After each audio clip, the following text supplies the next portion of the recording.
আজকে আমরা একত্রিত হয়েছি কিছু বিষয় নিয়ে আলোচনা করার জন্য।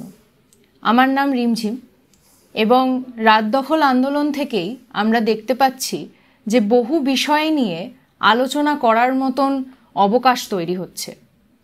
প্রচুর মহিলাদের সঙ্গে যখন কথাবার্তা হচ্ছে তারা বলছেন যে আইনি ভাষা অত্যন্ত কঠিন হয়ে আসছে বলে তাদের বুঝতে অসুবিধা হচ্ছে যে তারা আসলে আইনকে কিভাবে ব্যবহার করতে পারেন নিজস্ব নিরাপত্তা, নিজস্ব স্বাধীনতার কথা মাথায় রেখে। সেই জায়গা থেকে আমাদের মনে হয়েছে যে কিছু বিষয় নিয়ে আমাদের আরও বিস্তারে আলোচনা করা উচিত, কিন্তু যতটা সম্ভব সহজ ভাষায়। আমরা চেষ্টা করছি শিশু শিক্ষা, আইন, জেন্ডার এবং আরও নানান ধরনের বিষয় নিয়ে আলোচনা করার, যেইগুলো নিয়ে প্রশ্ন আমাদের মনে হয়তো অনেক দিন ধরে রয়েছে, অনেক ধরনের প্রশ্ন রয়েছে, কিন্তু আমরা কাকে জিজ্ঞেস করতে পারবো বা আলোচনা ঠিক কোথা থেকে শুরু করা যেতে পারে তা নিয়ে আমরা বিভ্রান্ত। এই চ্যানেলের থ্রু দিয়ে আমরা চেষ্টা করব যে আমরা খুব সহজভাবে কিছু জরুরি বিষয় নিয়ে জরুরি আলোচনাগুলো শুরু করতে পারি।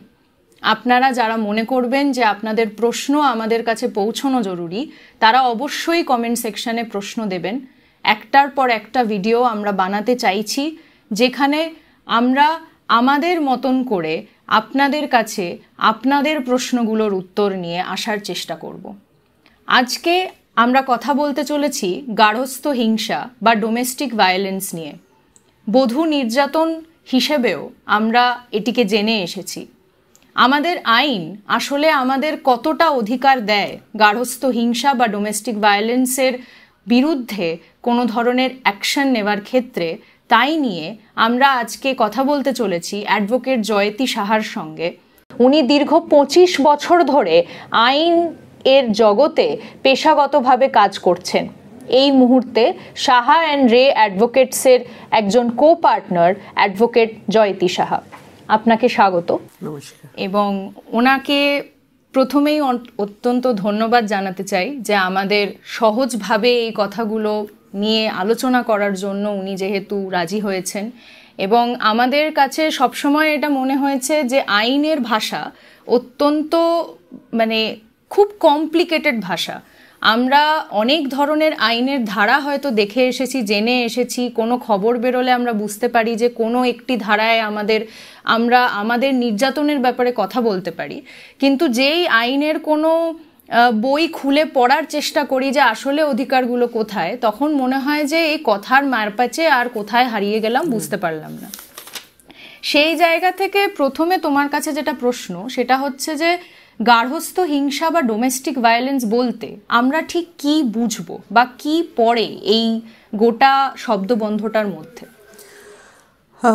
গার্হস্থ্য হিংসা বা ডোমেস্টিক ভায়োলেন্স হলো একটা পরিবারে এক মহিলা সদস্যের ওপর যখন নানা রকমের অত্যাচার হয়, সেটাকে গার্হস্থ্য হিংসার আওতায় ফেলা যায়।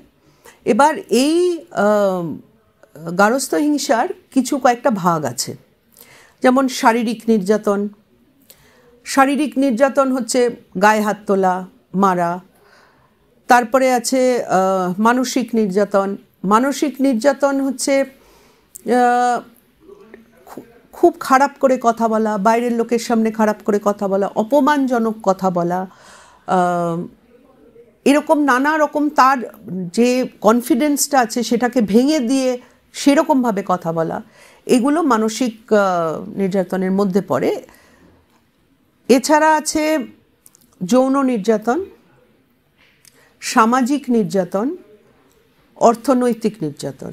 অর্থনৈতিক নির্যাতনটা হচ্ছে যখন তার অর্থনৈতিক স্বাধীনতা একদম আটকে দেওয়ার চেষ্টা করা হয়।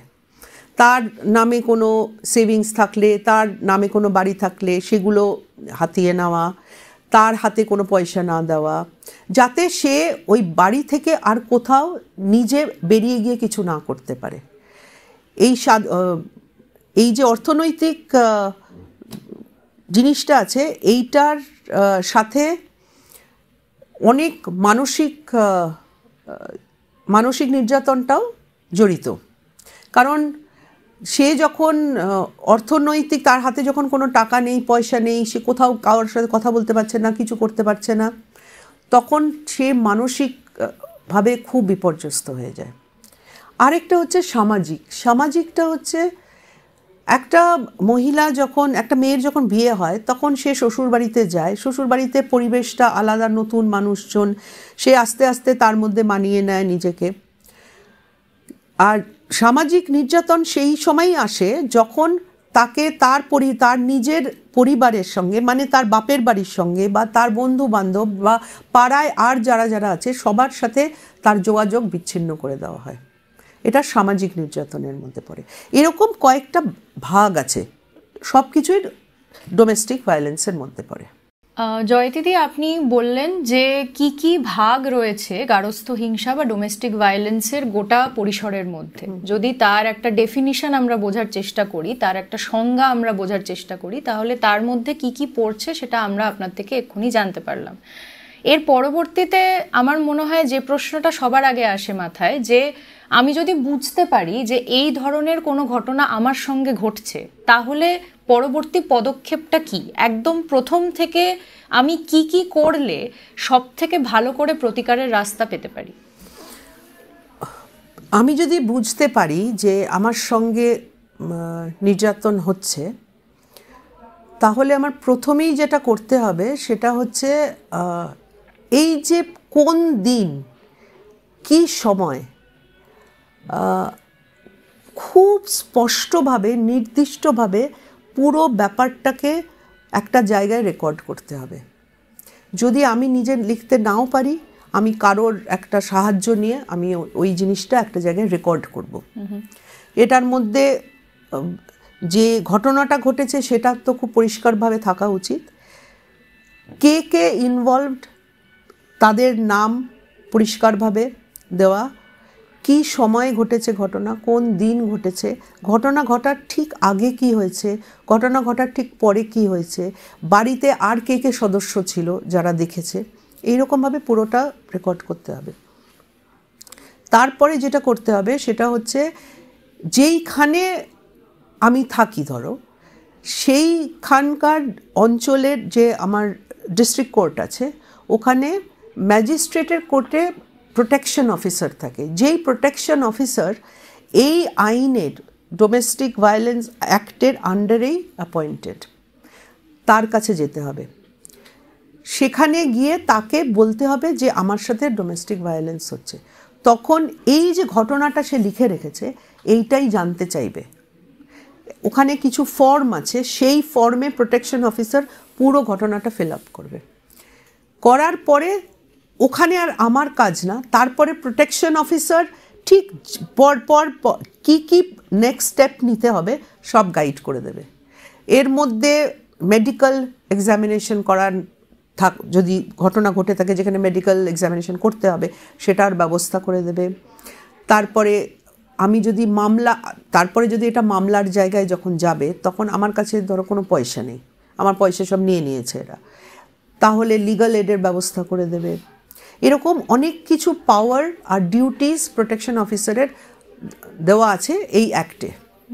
ওরকমভাবে করতে হবে। আমার প্রোটেকশন অফিসারের কাছে একবার গেলে তারপর থেকে আমাকে প্রোটেকশন অফিসারের সাথেই যোগাযোগটা রাখতে হবে, আর ও বলে দেবে পরপর আমাকে কি করতে হবে। আচ্ছা, আমার মামলার ক্ষেত্রে যদি এরকম অবস্থা হয় যে আমার উপরে অনেক অত্যাচার হচ্ছে এবং আমি বাড়ি থেকে প্রায় পালিয়ে এই প্রোটেকশন অফিসারের যে কথাটা আপনি বললেন তার কাছে গিয়ে গোটা ঘটনাটা বলার চেষ্টা করছি, তাহলে আমি যে বাড়িতে ফেরত যেতে পারবো না, এই বিষয়টা কি প্রোটেকশন অফিসার কোনোভাবে দেখতে পারবেন? হ্যাঁ, প্রোটেকশন অফিসার যেটা করবে, প্রোটেকশন অফিসারকে আমাকে সেটা বলতে হবে যে আমি পালিয়ে এসছি, কেউ জানে না, কারণ আর এই যে আপনার কাছে এসছি, এরপরে যে আপনি নেক্সট স্টেপ নেবেন, এরপরে আমি কিন্তু ওই বাড়িতে ফেরত যেতে পারবো না, এগুলো ভালো করে বলতে হবে প্রোটেকশন অফিসার। তারপরে এটাও ডিউটি আছে প্রোটেকশন অফিসারের, প্রোটেকশন অফিসার বাড়ির ভিজিট করতে পারে, বাড়িটা দেখতে পারে। যদি উনি মনে করেন পুলিশের, লোকাল পুলিশ স্টেশনে গিয়ে পুলিশের হেল্প নিতে পারে। তারপর ম্যাজিস্ট্রেটের কাছে রিপোর্ট করে সেখান থেকে অর্ডার নিতে পারে, যেটা যার জন্য আমাকে একটা নিরাপদ জায়গায় যাতে আমি থাকতে পারি, আমার সন্তানদের নিয়ে থাকতে পারি। তারপরে এটারও করে দেবে যে আমার ওপর যেন আর ফার্দার কোনো অত্যাচার না হয়, সেটার ব্যবস্থা করে দেবে।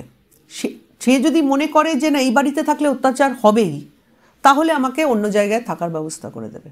না হলে বাড়ির সদস্যর সাথে সে কথা বলবে, একটা কিছু বোঝাপড়ায় আসবে, যাতে আমি নিরাপদ থাকি ওখানে।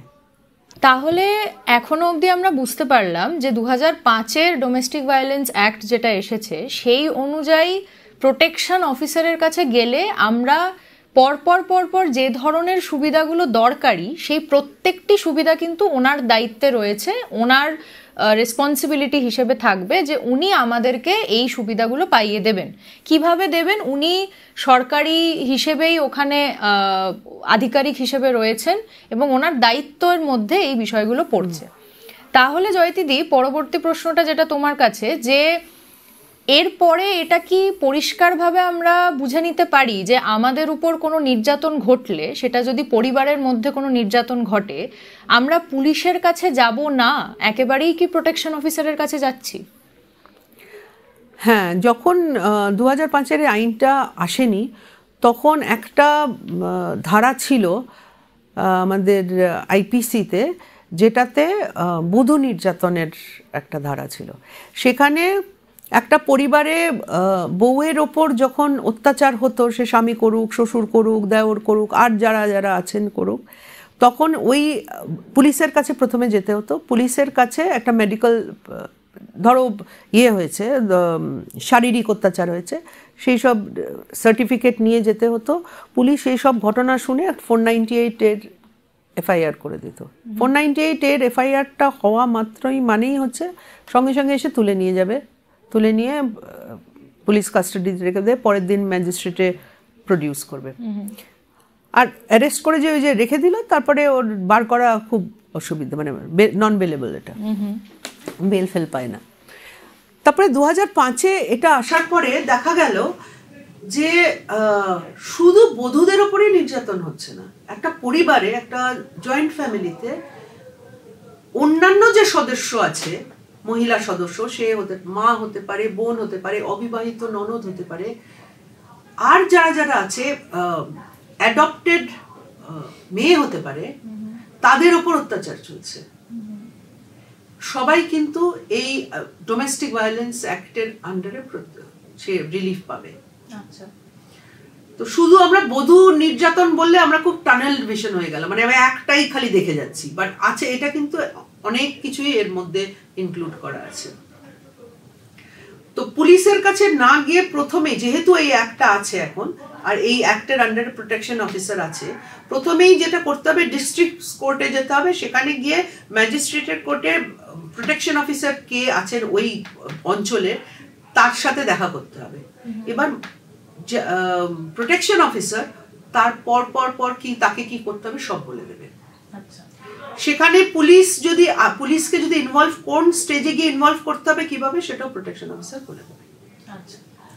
তো আমাকে আগে যেমন পুরো দায়িত্বটা আমি গিয়ে যেতে হতো, অনেক সময় পুলিশ এফআইআর নিত, বাট আমাকে ঘোরাচ্ছে, থানায় কেউ নেই। বাট এখানে টাইমটা খুব ইম্পর্টেন্ট। আমি যে আমাকে এমন মারলো যে আমার মনে হলো আজকে বোধহয় আমি বেঁচেই থাকবো না, সেরকম জায়গায় গিয়ে যখন মারছে আর কোনোভাবে আমি বেরিয়ে গেছি, তখন আমার কাছে টাইমটা খুব ইম্পর্টেন্ট। তখন আমার কাছে 24 ঘন্টাও নেই। এইসব নানা রকম কারণে অনেক কেসই কিন্তু হয়তো রেজিস্টার হয়নি। এখন ওইটা যেহেতু ডোমেস্টিক ভায়োলেন্স একটা এসে গেছে, এই গার্হস্থ্য হিংসা একটা এসে গেছে, এখন আমার কাছে ব্যাপারটা একটু সহজ হয়েছে। আমাকে কোর্টে যেতে হবে, কোর্টে গিয়ে প্রোটেকশন অফিসারের কাছে পুরো ডিটেলস সারেন্ডার করে দিলেই কেসটা হয়ে যাবে।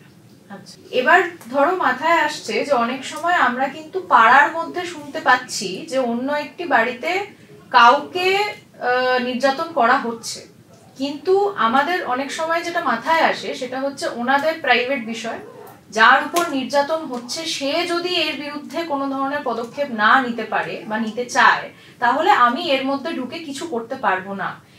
এইটা যদি তুমি একটু বলো যে এটা কি সত্যি যে আমি যদি দেখি যে অন্য কারোর উপর নির্যাতন ঘটছে চোখের সামনে, তাহলে কি আমার ওখানে কোনো অধিকার নেই এটা নিয়ে প্রোটেকশন অফিসারের কাছে যাওয়ার বা এটা নিয়ে কোনো ধরনের কমপ্লেন করার? নিশ্চয়ই আছে।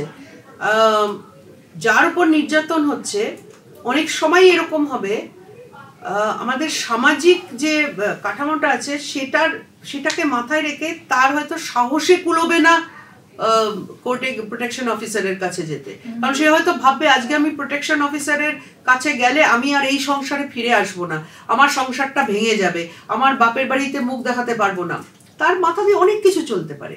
কিন্তু এটা যে অন্যায় হচ্ছে ওর সাথে, সেটা যদি পাড়া প্রতিবেশী কেউ নিজে দেখে বা শোনে, সেটা যদি ফোন করেও প্রোটেকশন অফিসারকে বলে, বা সে যদি একটা ইমেল করেও প্রোটেকশন অফিসারকে বলে, প্রোটেকশন অফিসার তৎক্ষণাৎ একটা স্টেপ নেবে।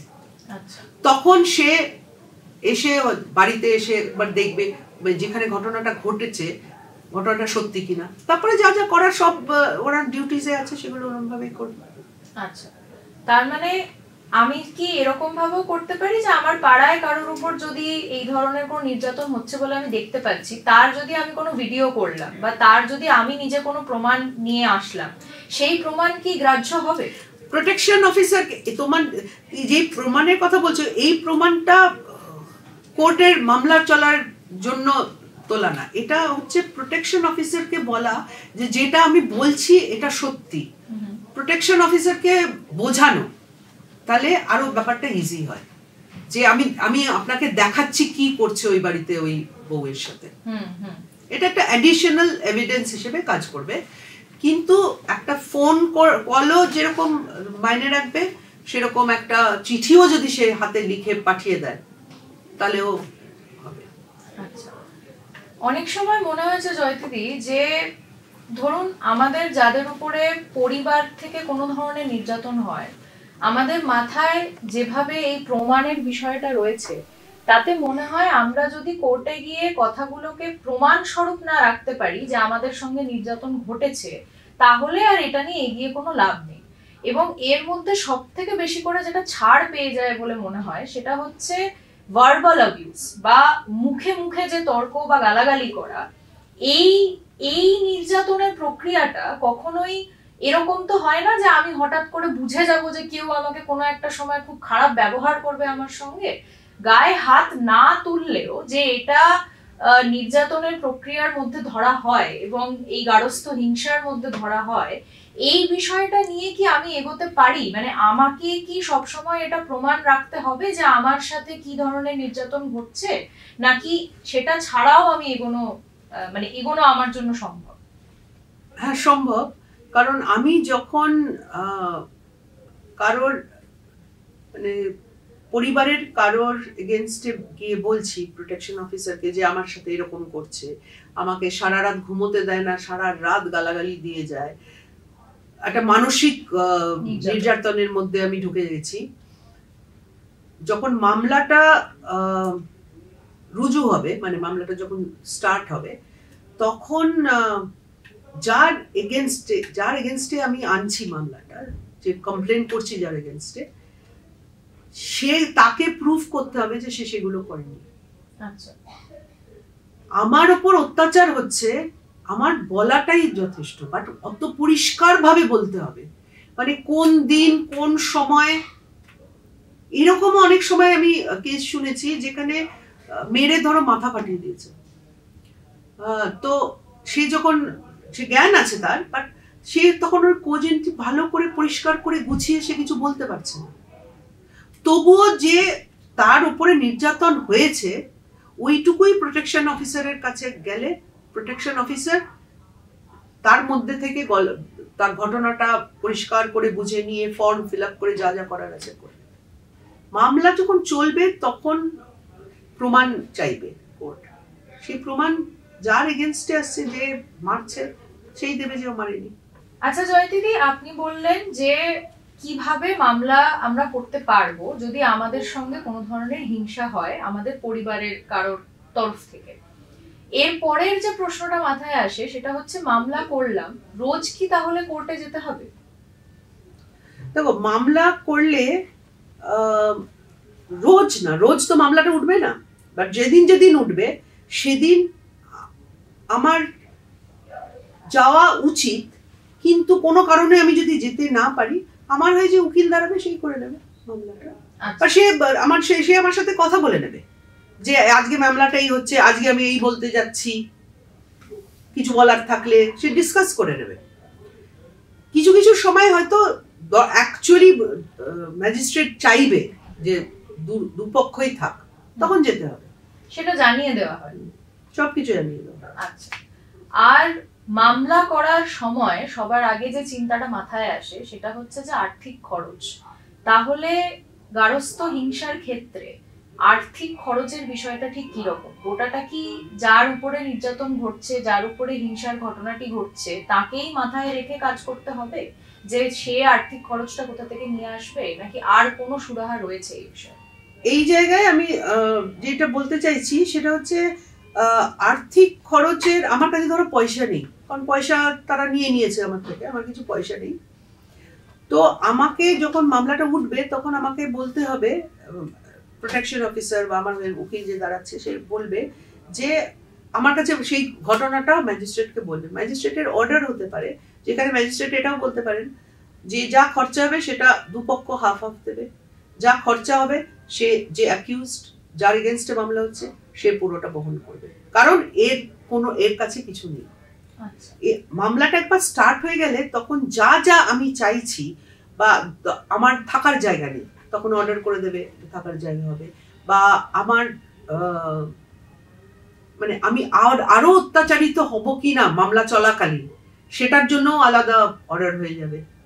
তো সেখানে আর তাছাড়া লিগাল এডের যে ব্যাপারটা আমি বললাম, সেখান থেকে তো হেল্প সে পাবেই।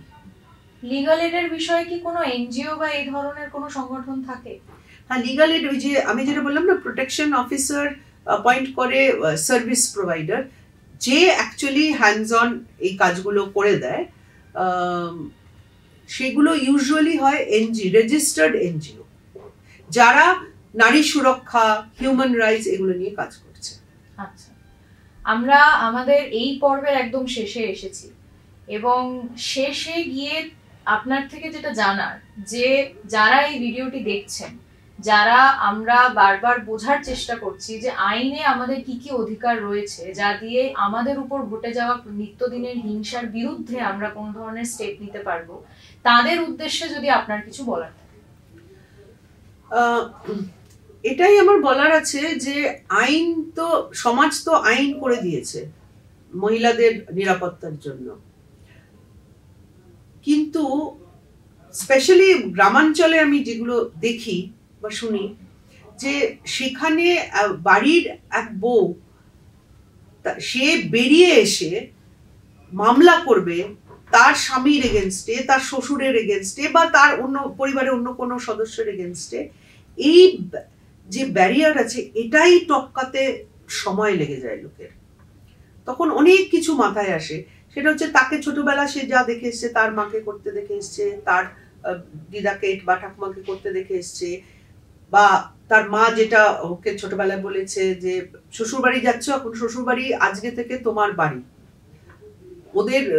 ওরা যা বলবে সেরকম ভাবে শুনবে, সব কিছু মানিয়ে নেবে, বা পাড়া প্রতিবেশী কি বলবে, বা আমার আত্মীয় স্বজন বাপের বাড়িতে কি বলবে, তারা বাবা মাকে, এরকম নানা রকম কোয়েশ্চেন, ওগুলো বাধার সৃষ্টি করে।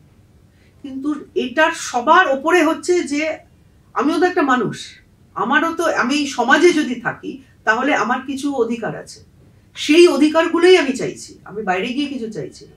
সেইগুলো অধিকারগুলো আমাকে পেতে হলে আমাকে কিছু পথ হাঁটতে হবে, সেই পথটা আমাকে হাঁটতে হবে। তখন আজকে আমাকে যখন মারছে, তার মানে এখানে আমাকে কেউ সম্মান করে না বলেই তো মারছে, তো আমি আমার সম্মানটা তো আমার প্রাপ্য। তো সেই জায়গা থেকে দেখতে গেলে যেই মহিলা তাদের বাড়িতে এরকম অত্যাচারিত, তাদের বেরিয়ে এসে স্টেপ নিতে হবে নিজের নিরাপত্তার জন্য, একদমই। তাহলে আমাদের সমাজটা হয়তো একটু ভালো জায়গায় যেতেও পারে। একদমই। অনেক ধন্যবাদ জয় দিদি।